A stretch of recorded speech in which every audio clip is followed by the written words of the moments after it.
We're here with Sean Weitzman from Arturia, and you maybe have heard about their new audio interface, the AudioFuse, and comes in a cool, tight little box.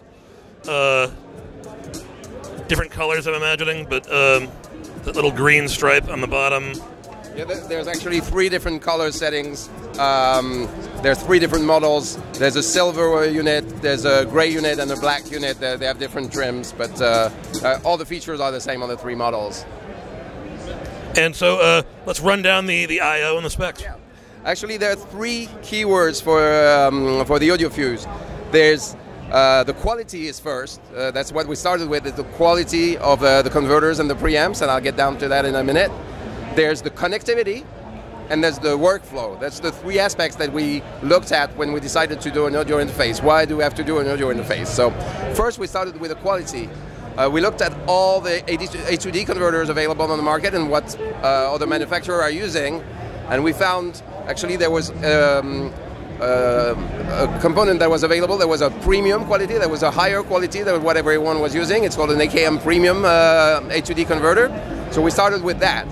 And because of that, we wanted our preamp to outperform the converters, but there were no available preamps on the market that are outperforming those converters, so we decided to create our own discrete preamp. They're called Discrete Pro preamps, and they have high gain, high signal-to-noise ratio, and very low distortion.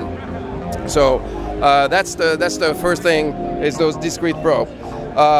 Also part of the quality is the connectivity. We decided to have all the connections on the box itself, no breakout cable, because we found out that breakout cables, you get the spec for a unit without the breakout cable, and then when you plug the breakout cable, the specs go down. So there's a lot of noise induced by that. So we wanted to have everything on the box. So I often refer to the breakout cable as the Predator dreadlocks. yeah, we call it the octopus, but so. It looks like a 2-input box, right? Yes. So you do have 2 inputs in front that can be microphone, instrument, or line. And there's a switcher, a button that allows you to switch to the level of the front inputs. So you have 2 analog inputs that have analog inserts on each input. Oh, wow. So center return cable? Center return cable, you can hook up like an external compressor or something? TRS insert on each front input, but you also have 2 more analog inputs that are line level, that you can have direct line level, or you also have a built-in RIA preamp for your turntable. So it's also high quality vinyl audio interface. And a ground screw, I see. Yeah, and those are available at those inputs 3 and 4. They're available at the same time as the front input. So you have 4 analog inputs. You can use stereo digital SPDIF inputs, but you also have ADAT. So you can do 8 channel. If you have an 8 channel to ADAT preamp, then you have a total of 12 inputs. So it's you record a drum kit with this thing. Yeah, so it's an actual 12 input box.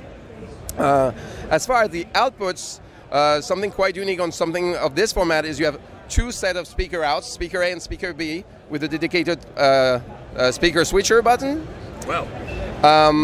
And also there are 2 mixes. It has 2 mix buses. There's a main mix and a monitor mix, and you can switch the mix on the speakers, but also you have 2 headphone outputs. There are discrete headphone outputs in the sense that each headphone can have a different mix. You can have the main mix on one headphone and the monitor mix on the other headphone.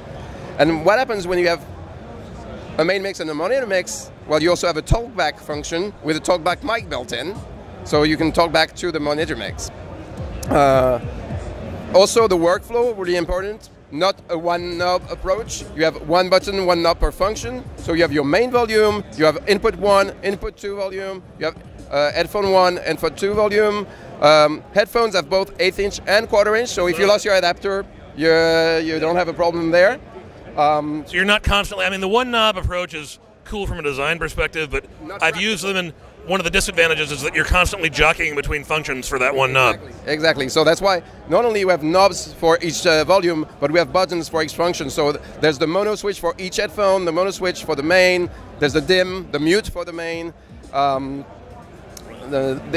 the inputs, you have true 48 volt, you have phase inverts, a 20 dB pad, and the input selector right here. So independently for each input. When also nifty trick, there's a USB hub built in. So you plug in your USB to your computer or your iPad or your iPhone because it's iOS compatible. And then you got a powered USB hub where you can plug in your keyboards, your other controllers. There's MIDI in and out. We use mini plugs for that, but it comes with the adapter to 5-pin in. That allows us to keep the box really compact.